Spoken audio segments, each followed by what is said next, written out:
It's Luke and it's chapter 15. By this time, a lot of men and women of doubtful reputation were hanging around Jesus, listening intently.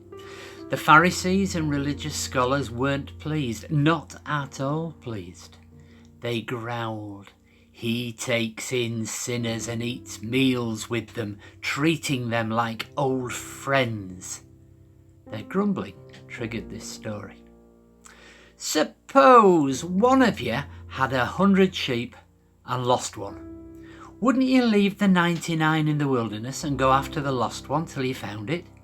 When you found it, you can be sure you put it across your shoulders, rejoicing, and when you got home, calling your friends and neighbours saying, "Celebrate with me, I've found my lost sheep."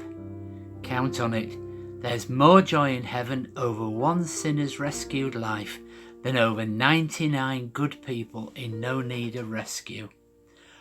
Or, imagine a woman who has 10 coins and loses one. Won't she light a lamp and scour the house, looking in every nook and cranny till she finds it? And when she finds it, you can be sure she'll call her friends and neighbours. "Celebrate with me, I've found my lost coin." Count on it. That's the kind of party God's angels throw every time one lost soul turns to God. Then he said, "There was once a man who had 2 sons. The youngest son said to his father, 'I want what's coming to me, now.' So the father divided the property between the 2 boys. Wasn't long before the youngest son packed his bags and left for a distant country. There, undisciplined and dissipated, he wasted everything he had.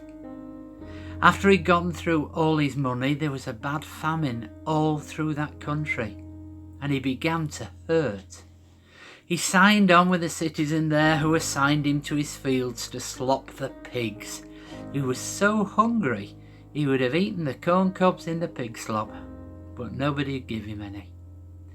That brought him to his senses. He said, 'All those farmhands working for my father sit down to 3 meals a day, and here I am, starving to death. I'm going back. I'll say, Father, I've sinned against God, I've sinned against you, I don't deserve to be called your son. Take me on as a hired hand.' He got up and he went home to his father.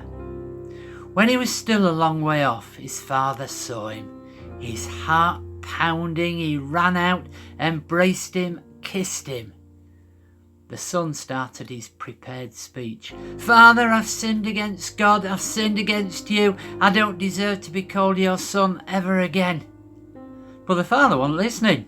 He was calling to the servants, 'Quick, bring a clean set of clothes and dress him.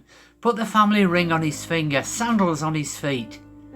Then get a grain-fed heifer and roast it. We're going to feast. We are going to have a wonderful time. My son is here, given up for dead and now alive, given up for lost and now found.' And they began to have a wonderful time. All this time, his elder son was out in the field.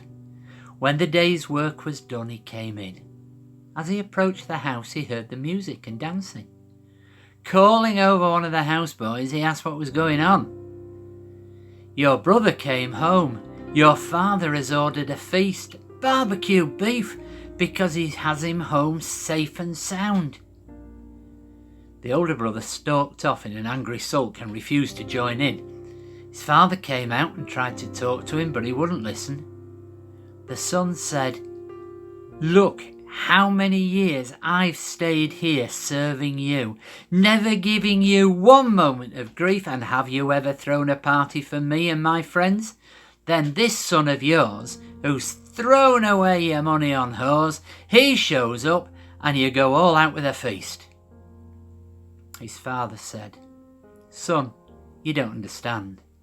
You're with me all the time, and everything that's mine is yours. But this is a wonderful time, and we had to celebrate. This brother of yours was dead, and he's alive. He was lost, and he's found.